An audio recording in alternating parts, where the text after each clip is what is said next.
Yesterday, the day that the 49ers cleared out the lockers, media availability, Kyle Shanahan and John Lynch had a joint press conference, other players talking to reporters for the last time as this edition of the 49ers is gone forever. And we've learned that the last 30 years in the NFL each year.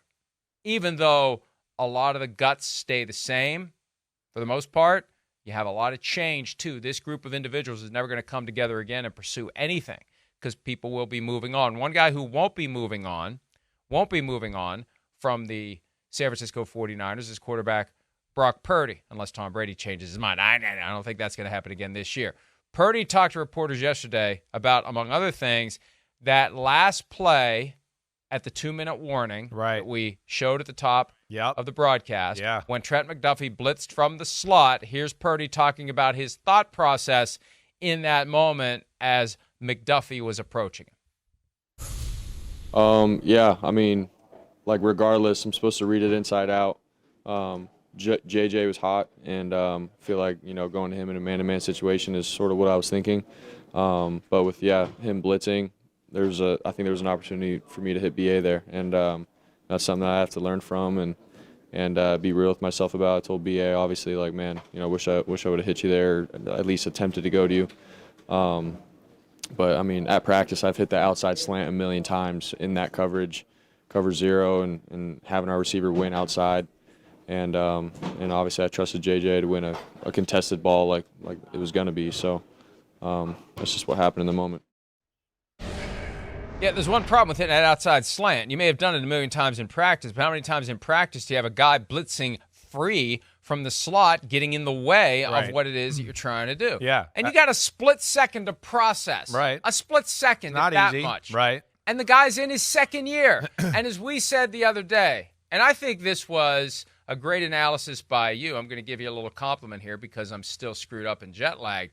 The idea that if you try that on Mahomes, you're screwed because he's going to, as you said, sidearm it around you or do a fake and run around you or just do that fake and buy time. Right. You're not going to send that slot corner because that slot corner isn't getting home against Mahomes. That slot corner, even though he didn't get to Purdy and sack him, he did enough to disrupt him. That's right. That is a pretty clear difference right now between where Mahomes is and where Purdy is in their respective careers. No question. I think it's something that's fair to say about the offenses overall, right? Is that when the 49ers blitzed, especially late in the game, it was the Chiefs were able to handle it because of Mahomes. Because of Andy Reid, they're creative up front. They know how they want to block things, and then Mahomes gets them to the right plays. So that's the big thing there. I would definitely say one of the factors of the game was, the Chiefs handled blitz better than the 49ers, as we know, right? I mean, again, that play there, hey, it's a tough one. Like you said, it's a split second. It's McDuffie off the edge. They do a great job disguising it, right? All right, rewind it for me, guys, before we show that. Look at this. So, Mike, he even says, right, the rule is inside out. And, right, you know me, I watch the film. I write all these notes. I send them to our producers for my pod today. And one of the things I wrote yesterday was, why didn't he just throw it to Aiyuk? That would, a lot of the times your rules are not only double slant inside out, but the guy who has the blitzer over him, of course, has a guy that's deep trying to disguise it, so there's a voided area. Now, again, it's not always a perfect game in a perfect world, and I don't want to, over-dissect the situation there. But I do think looking at this play, right, and having it back, and go ahead, guys, start at slow motion. If he gets the ball here, I think he could drop his – there's more of an angle to throw it to Aiyuk. There is a lane between Bolden and McDuffie to where he's going. Rewind it one more time, guys. Let that perfect. And you'll see that he'd have a lane. Of course, the coverage was not as tight. And I think you put the ball on him, he's going to get the first down, and the game is probably over. But – that's why defensive coordinators and the great ones, sometimes, Mike, we hear that. I want to blitz them. I want to pressure them. I want to make them have to think under pressure because that's in those moments, like you said, split-second guy in your face, you sometimes don't think as clearly as you'd like, and all of a sudden you don't follow your rules exactly the way you should. Help me understand this, and if we can, take it back to the pre-snap look please. Right. Because I got a question for Chris. If we can get back to that spot right before the snap, Yep. when you've got Trent McDuffie lining up. Now, okay. Yeah, so First if you go back First just question. a little bit. Freeze. Yeah. Stop. Yeah. Just stop. Stop back. Yeah, go to the start of it. Right. Yeah. Right. Okay. So he said something about in that situation going inside out. Right. Well, if it's inside out, why isn't Aiyuk the first guy he's looking at if he's going inside out? That's what I'm saying. He should Aiyuk's be the guy on the inside. Right. That's what I'm saying. That's the Now, rule. What are you? Yeah. What, Mike? What are you saying? Did Well, I explain it wrong? Yeah, no. He said he goes inside out. So Right. he's admitting he screwed it up. Yes. He's saying that Right. he should have thrown it to Aiyuk. Right. That the normal rule of inside out would have been Aiyuk. Instead, for some reason, Yes. he threw it to Juwan Jennings on Right. the outside. And when you look at this pre-snap, and look, folks, we've all watched enough football to look at this and say, you got man coverage on the outside, but you can see where Trent McDuffie is standing. He's almost trying to hide behind the defensive end in the eye line Yeah.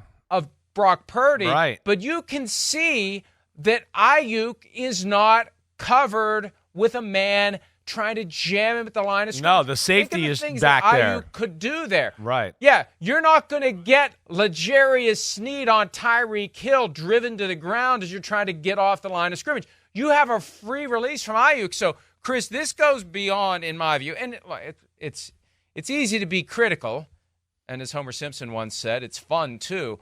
But you look at this pre-snap, and this gets back to the difference between Mahomes and Purdy, and Purdy's in year 2, and this is the biggest moment of his entire life up to that point, the most critical moment of his life, and you think about all the stuff he's thinking and trying to process. But that's where you got to make it simple, and that's the difficulty. In that storm, how do you find the calm? And if you find the calm, I think any quarterback in the NFL, if you would show them this and you would say, what are you going to do here? It's like, well Yeah, I'm my going guy to throw in the the slot uncovered isn't really guy, the guy covered. that's got the space. I got to gain 4 yards, and my guy in the slot isn't covered. And, he could do a little out. He could do an in. He could do a button hook. Do they still call it button hook? I don't know. He could do all sorts of things and get to the 30. All we're trying to do at that point is get to the 30 because we don't want to take the cheese and send a guy deep and take 7 No, and give well, they don't have Mahomes time to do a minute that. and 53 He's seconds gotta to throw match it. us. Right. Yeah, let's get it to the guy who isn't covered. And I just wonder, Chris, did Purdy see that? Did he react to it? Did he have the flexibility in the moment? How much is on the play clock there? He's still got 9 seconds to snap the ball. Yeah. Still got 9 seconds to diagnose. Still has time to look to the left and say, hey, I got an uncovered guy here in the slot. And I don't want to dump on the kid, but you got to ask yourself, if 15 in red sees that, he's licking his chops, isn't he? Yeah, I would agree. Most likely going to redirect protection. Now, listen, they called this play, and I think it's really cool. Like the refs, when we heard in the opening, I mean, this is a big play. You don't want to give the ball back to Mahomes. I really think that's really cool that Bill Vinovich is that into the game and that aware. It is really, I found that awesome. But I mean, you're saying the right things, Mike, here. And that's when watching it back on film yesterday, it was a little surprising, guys, because, first it's the Chiefs. We know they blitz in big moments. Second of all, usually in this concept on the bottom with the double slams, you go inside out. That's the natural order of that play in general, let alone guys now play the blitz, right? And you have space. And look, Ayuk's looking for the ball coming right off, right away. So he's ready for it. He realizes his guy blitzed. And my other point, Mike, I was trying to make is there was more of a lane between 32 and 22 to throw to the inside, right, to Aiyuk rather than where he's throwing, which is trying to throw it through McDuffie's body, okay, right, and go there. So they were expecting blitz, right? And go ahead. What do you want to say? Because I have another point I want to make. No, you're right. Right. Go ahead. No, right. Keep going. This is good. All right, so they're expecting blitz. And by all due accounts, right, in the little clip we showed in the opening, they expected it too, right? Shanahan saw it. If we let that clip keep going, Shanahan, he is yelling for Purdy to throw the ball to Christian McCaffrey. When you watch back the mic'd up part of this on NFL Films. Go ahead, guys. Yeah, this is great. This is perfect. Okay, great. So he's going Christian, Christian, Christian, right? So he's obviously expecting the blitz too. But here, again, let's go back to that play, guys, if we can one more time. The execution's not proper. If he wants to go to Christian here, he's going to get hit from behind, and it's going to be a strip sack fumble. Christian McCaffrey takes too long. Right. Let the play go, guys. You'll see him. He dances, right? Look at him make a move, boom, right? Purdy's being hit by the time McCaffrey's coming out of his break to turn around. So that's another part of execution on McCaffrey's part, that he has to be quicker there. He has to know it's blitz and go, wait, I got to get there. Because Purdy, I'm sure, was told to play McCaffrey, but he realized it was getting on him so quickly that he wasn't going to have time with McCaffrey dancing around, and he tries to make the throw and, of course, makes the wrong decision, the wrong throw, and McDuffie makes maybe the play of the Super Bowl. Well, and look, if Kyle Shanahan is going to be saying, oh, Christian, oh, Christian, oh, Christian, he's got full control over that when he calls the play. When he tells Brock Purdy what the play is going to be, put in a play that is designed for Christian McCaffrey. That was just seconds before that, the text I got that we talked about on Monday. Right. In those moments, it's about players, not plays. But you need a play that lets the player showcase what he can do. And you're talking about a guy who was drafted the same year as Patrick Mahomes, who's playing in a Super Bowl for the first time in his career, is about to be 28, I believe. Who knows how many years he has left. He's going to go out there, and if he gets the ball in his hands, he will do anything and everything in his power to carry defenders to that orange stick. This is your moment, Christian McCaffrey, and McCaffrey knows it. That's why you get the ball in his hands on that play. I'm not saying you run it, but you got to have something in your bag of tricks. And I'm not talking about the Juwan Jennings throwback pass. You I did hear that you. anyway. Right. I'm talking just a about normal, just a very basic, good executed play. Get me 4 yards, Christian McCaffrey. Right. This is Christian McCaffrey time. Season on the line. Super Bowl within our grasp. It's Christian McCaffrey time. Sorry, Debo. Sorry, George. Sorry, Brandon. Sorry, Jawan. Sorry, Brock. We're getting the ball some way, somehow into Christian McCaffrey's hands, right, and he'll get us to 4 yards. Yeah. He'll get us to 4 yards. He's done nothing since we traded for him during the 2022 season to make us think in a situation like that he'll do anything other than get us those 4 yards. Right. That's where I think they made the original mistake. It all led up to Brock Purdy not reading this properly and getting the ball to Brandon Aiyuk. But the original flaw, not having a play designed where it's just McCaffrey. It's one of those simple, because people are amazed. Somebody wanted me to ask you this too. Yeah. When you've got these long, convoluted West Coast offense plays, like the one that you famously or infamously struggled with when you were a rookie, right? What the hell is it with all these corn dog play and Tom and Jerry play? Like, how do the Chiefs have these signature plays that don't require an advanced Rosetta Stone course to understand how to get them out? Right. Well, it's a great question, right? It's the new age of the NFL a little bit with, hey, we want to no huddle, do all that. We got coded words, right? Wait, we got free agency and rookies coming in here every year. We can't have plays like John Gruden used to have, which were the longest plays in the history of the NFL, right? It's too much for new free agents and young guys to learn at times. So teams started to go, wait, we got to simplify this a little bit. And so they've come up with code words. And when you have enough of the same guys all the time, and especially the same quarterback, right? And, they put the play in with maybe the normal language at first, but once they start to get a hold of it, they tell you, hey, this play, we call this play in a hurry-up offense corn dog or where, mustard, whatever, right?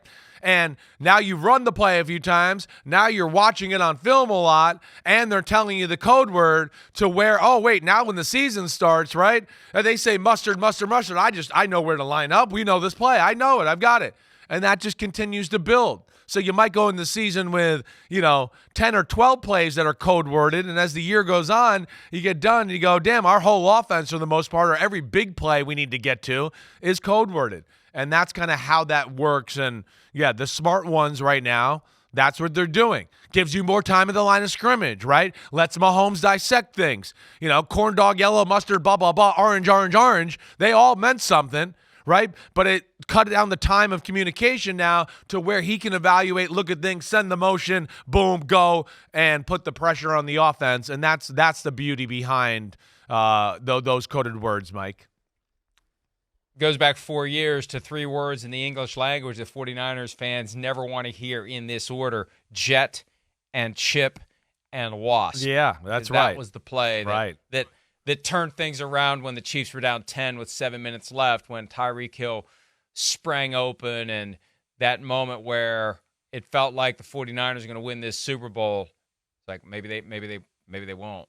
Maybe the Chiefs are gonna pull something out of their butts on this, as they did, as they always seem to do when Patrick Mahomes is in the clutch in a postseason game. If we haven't learned that by now, we know that. More on that in a second. I do want to say one thing. Yeah, I want to unpack one Bill thing Vinovich. Too. Sorry, go ahead. Yeah. Let me mention this is unrelated to the play itself. You were impressed by the fact that Bill Vinovich was in the moment and aware of the game, and you can compartmentalize enforcing and applying the rules and being aware of all the rules in the rule book, while also being aware of the fact this is a pretty cool moment. Yeah, this is it. Super Bowl's coming down to it. We're just going to stand back and see what happens. Yeah, but miking up Bill Vinovich. Hey, there's an idea, NFL. At a time where you want to make people not think the fix is in, maybe this is another way to do it. I've been advocating full transparency for replay review. I've been advocating having the referee available for a press conference after every game so questions can be answered in real time the same way they're answered by coaches and players.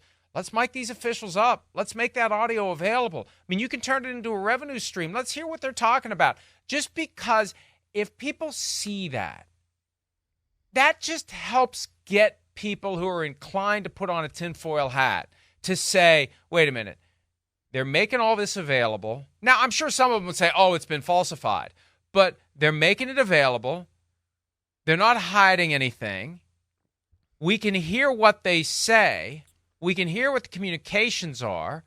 Well, what would they be up to if they're making all that available in real time? Hell, have an alternate feed where you can hear the mic'd up officials the whole game. If you want transparency, even if only 50 people would watch it, the fact that it's available says a lot. The kind of thing the NFL needs to do when this question comes up. Hey, guys, what are you doing to counter this widespread mistrust in the NFL, this belief among fans that the games are fixed? The word salad they always offer about, well, we're doing education on inside information and betting this, and they can't do this, and the employees can't do none of that means crap to the person who thinks the fix is in. Transparency is what convinces the people who think the fix are in. So there's something there with this Vinovich audio. There's something there with having real-time audio available from the referees if you want people to believe that the fix isn't in. All right, I'm done. No, I'm with you there. I like what you said. You're right. And that didn't even, hit me in the brain there the right way. You're right. That would be a good way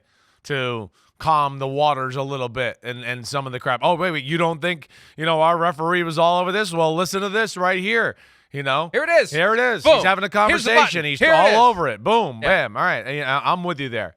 But, getting back to just the blitz and stuff like that, and you were kind of hitting on it. The Chiefs, the Chiefs maximized the game, and that they only had a few opportunities to make big plays and do things, and they maximized and took advantage of almost all of them, right?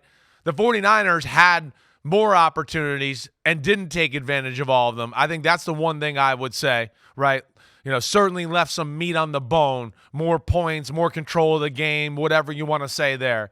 Brock Purdy, I'm not going to sit here and tell you he didn't play bad, but I'm not going to sit here and tell you he played like great or anything either. It was solid. I mean, you got plays like that, at the end of the day, he made really no plays in the game to kind of help the team get over the hump, get the 2-score lead, any of those. That would be the big thing. Where Mahomes, of course, as we know, as the game went on, started making plays out of his butt everywhere we went. And really, it was the big moments and, back to the blitz. Whether we don't read it right with Aiyuk and throw the inside slant, or we didn't tell Christian McCaffrey, hey, if they blitz, you can't be jitterbugging around for 5 seconds before you come out of the break. Then also, let's go, guys, to the last play of overtime, right, for the 49ers. What are the Chiefs going to do? They're going down swinging. They're going to blitz, right? And again, this one's not on Brock Purdy. This time, it confuses the right guard. He doesn't know who to take. Now, the general rule would be block the best defensive tackle in football named Chris Jones, who's over you. But nonetheless, big moment, people moving around. The blitz comes, and it gets him to, think differently than he might have if he was calm and cool and collect. But the pressure of the moment of the blitz, and go ahead, play it, guys. You'll see Buford, the right guard, he steps down to take Nick Bolton. He didn't need to. He didn't need to do that. The guard and the center were over there. Rewind it one more time, guys. So you see it, Mike? See how the center and left guard, they have Nick Bolton, and I believe that's 98 Wharton at the other D tackle. Buford, the right guard, has Chris Jones over his right shoulder, and for some reason blocks down on Nick Bolton, leaving Chris Jones unblocked. And, of course, in one of the biggest moments of the game, one of the best defensive players in football, because of the blitz, because of Spags, they mess it up. And that leads to Purdy not being able to wait on Jawan Jennings, who's going to be open probably for a touchdown. And you could see Aiyuk open in the back of the end zone, who's wide open. They're going to have options. But again, the pressure, the ability for the Chiefs to execute under the pressure, and the 49ers buckling a little bit there certainly was the difference of the game. Hi, it's Mike Florio. Thanks for watching PFT on YouTube. Hit subscribe for the latest news and analysis from Pro Football Talk.